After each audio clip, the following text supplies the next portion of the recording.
Sistem persamaan. Tujuan pembelajaran.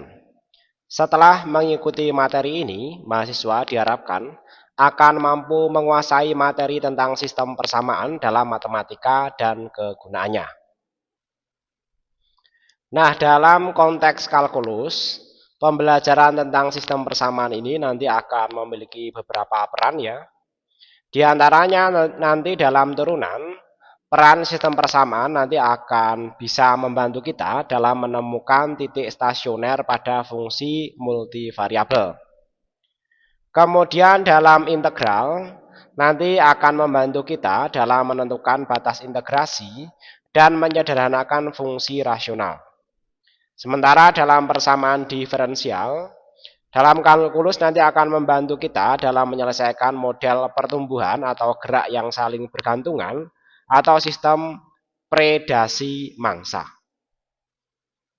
Nah, lanjut kita ke materi. Yang pertama yaitu mengenai sistem persamaan matematika. Dalam sebuah persamaan matematika dikenal dengan perubah atau variabel. Dan nanti ini adalah simbol yang digunakan untuk menyatakan sembarang anggota suatu himpunan. Sebagai contoh, jika suatu himpunan berupa bilangan R, maka variabel tersebut dinamakan sebagai perubah real. Variabel dalam matematika biasa dinyatakan dalam huruf ya, seperti mungkin teman-teman yang familiar ini ada X dan Y ya. Sebenarnya bisa juga dinyatakan dalam simbol-simbol lainnya seperti Z, A, B, C, X1, Y3, dan seterusnya.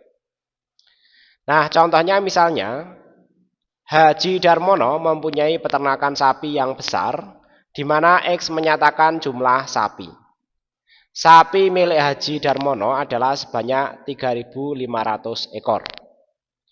Maka penyelesaiannya bisa dituliskan ya, dengan notasi seperti ini ya, bahwa X adalah 3.500.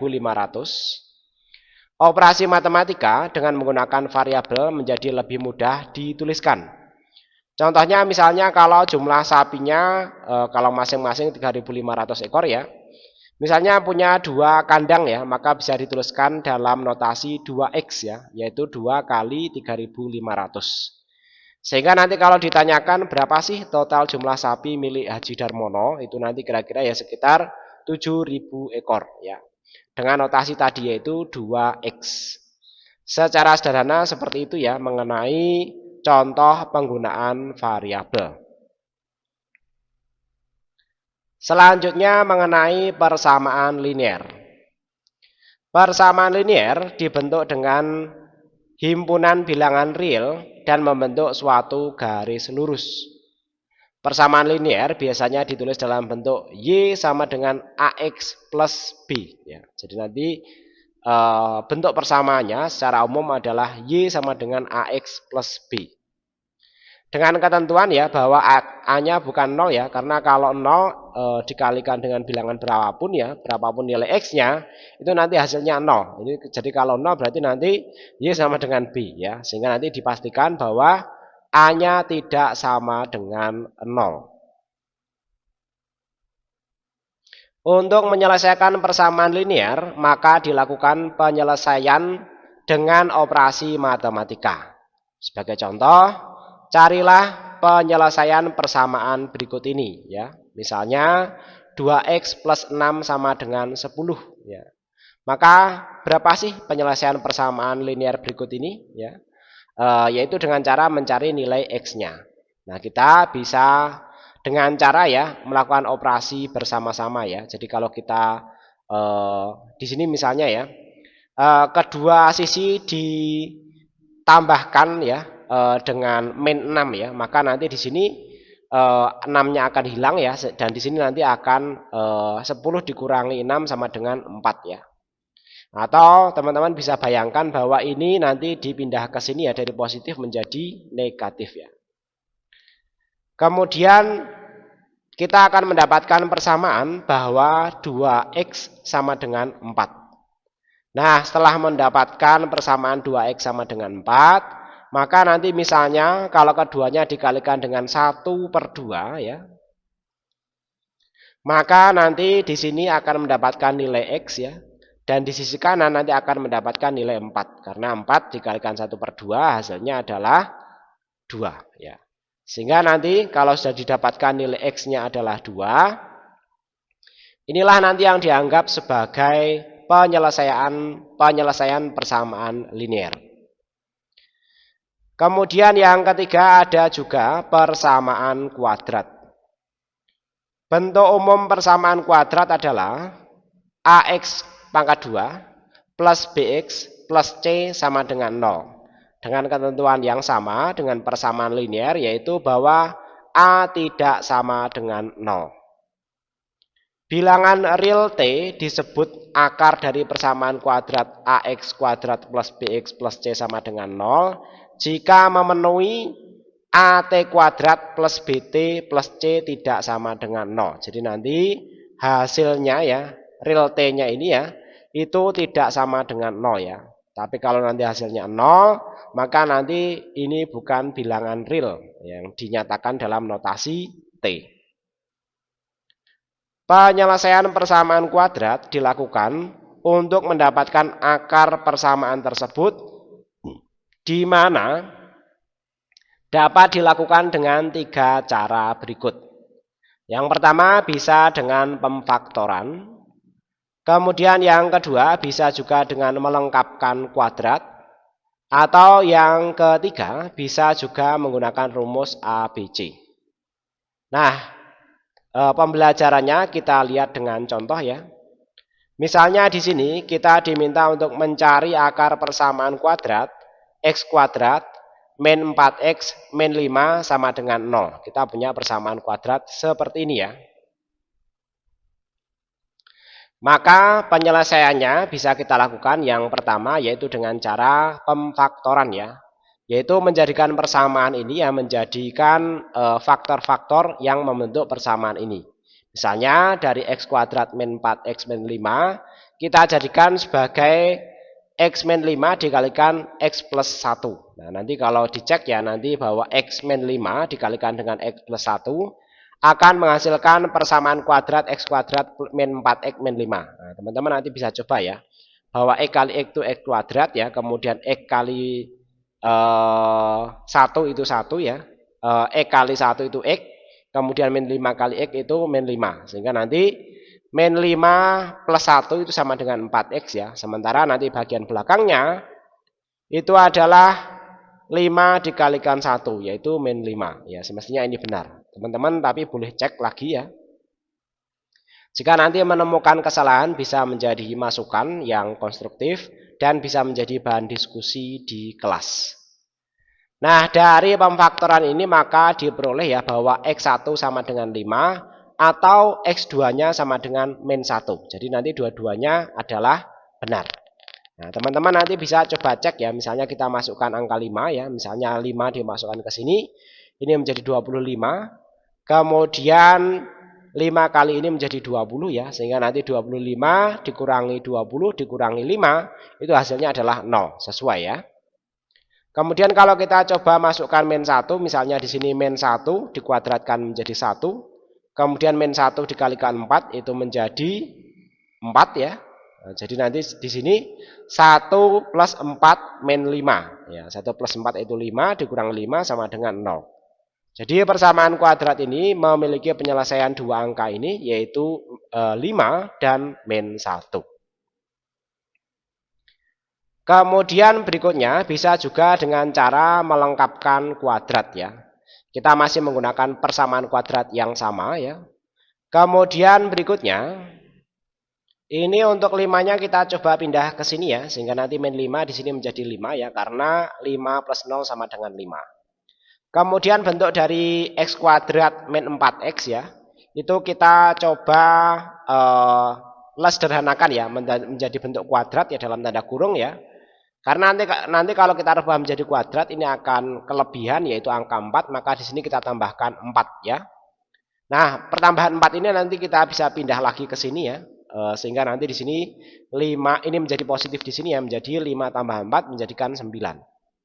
Sehingga kalau kita sudah mendapatkan bentuk kuadrat seperti ini ya, maka berikutnya ya, agar nanti di sini tidak kuadrat ya, keduanya nanti diakarkan kuadrat ya, sehingga nanti di sini 9-nya akan berubah menjadi 3. Nah, karena sama-sama diakarkan kuadrat ya, nanti nilai positif dan negatif itu nanti sama, sehingga nanti notasinya di sini tidak hanya plus tapi plus minus.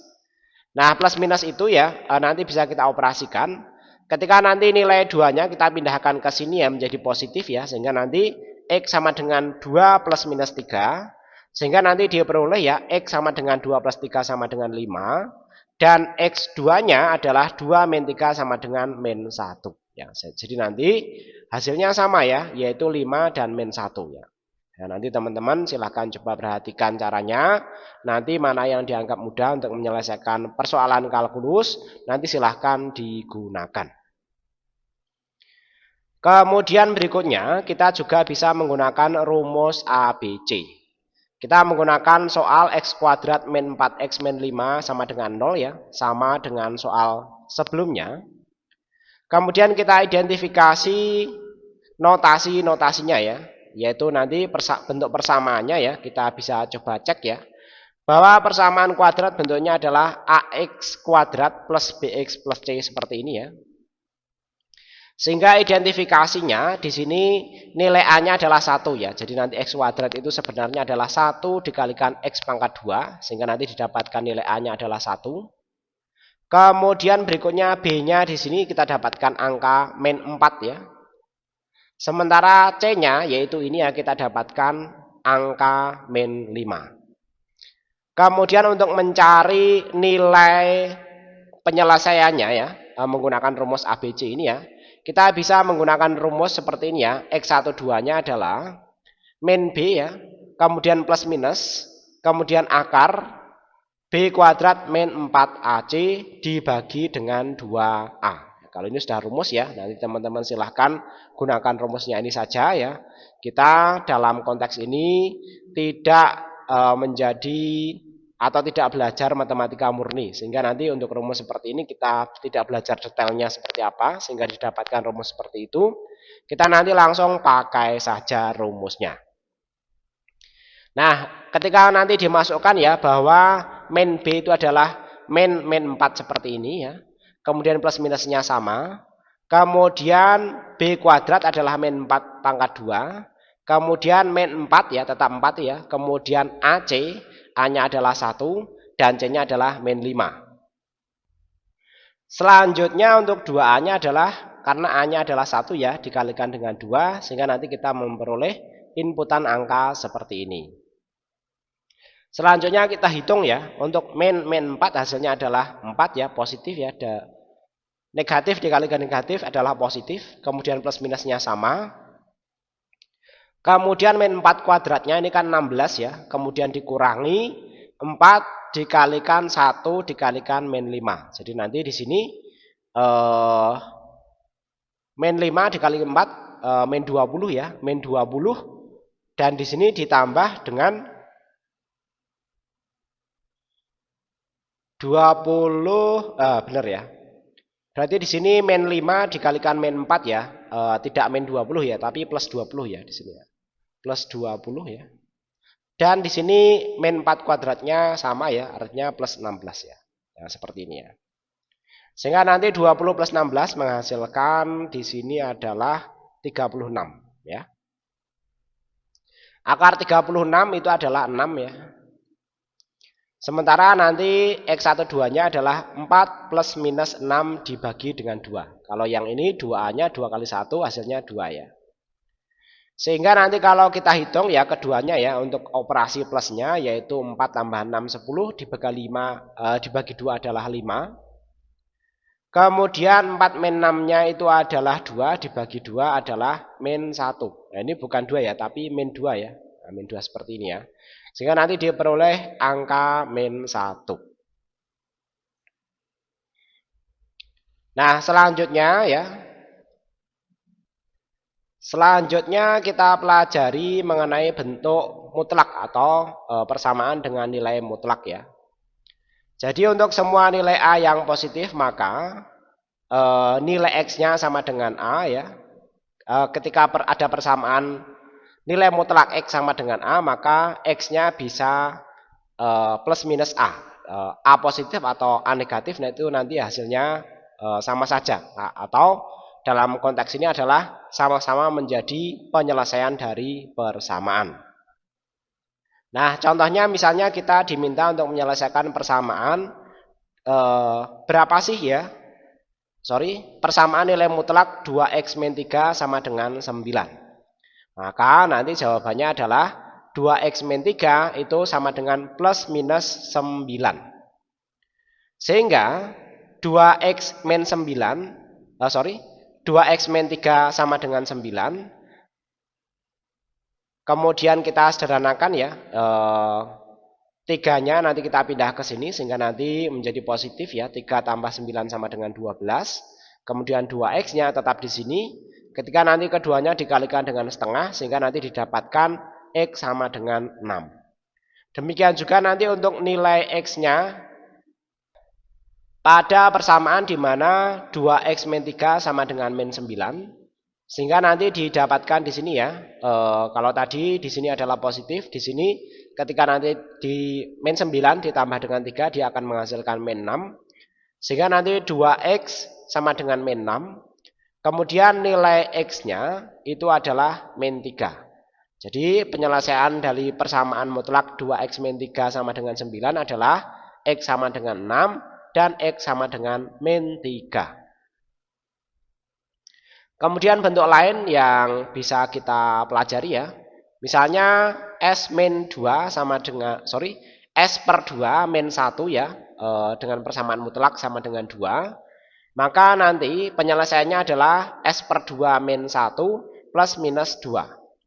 Kemudian ketika kita coba itu ya, kita pindah-pindah nilainya ya. Di sini menjadi S per 2 min 1 sama dengan 2. Sehingga nanti S per 2 sama dengan 3. Kalau seperti ini, kalau keduanya dikalikan dengan 2 ya, sehingga nanti S didapatkan di sini adalah 6. Sementara untuk nilai S per 2 min 1 sama dengan min 2. Di sini S per 2 sama dengan min 1 ya. Karena nanti ini kita pindah ke sini menjadi positif.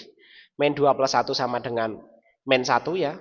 Kemudian ketika keduanya dikalikan dengan 2, X-nya adalah min 2. Sehingga di sini kalau kita baca ya, penyelesaian persamaan mutlak ya, S per 2 min 1 sama dengan 2 adalah S sama dengan 6, atau ini bukan X ya, tapi S sama dengan min 2. Nah, selanjutnya di sini ada soal latihan ya, mungkin kita bisa kerjakan beberapa ya, mungkin nomor 1, 2 ya.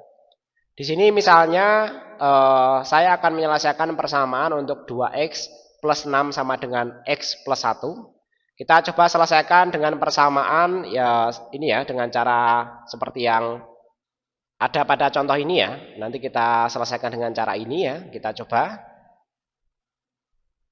Sehingga nanti di sini ya, agar nanti bisa dioperasikan ya antara nilai-nilai yang ada variabelnya dengan nilai-nilai konstantanya ya.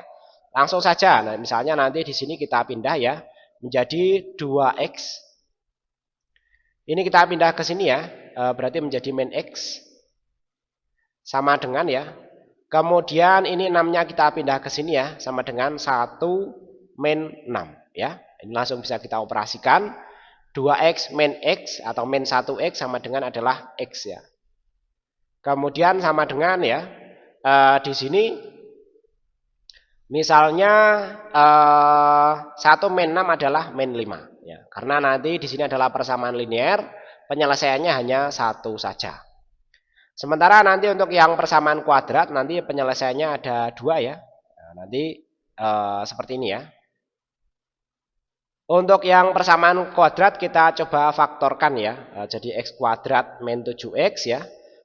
Plus 12 sama dengan 0 ya. Kita coba faktorkan. Nah, ini kalau kita faktorkan kira-kira seperti ini ya. Nanti teman-teman coba cek ya. X min 3 kemudian dikalikan dengan x min 4 ya. X min 4 ya.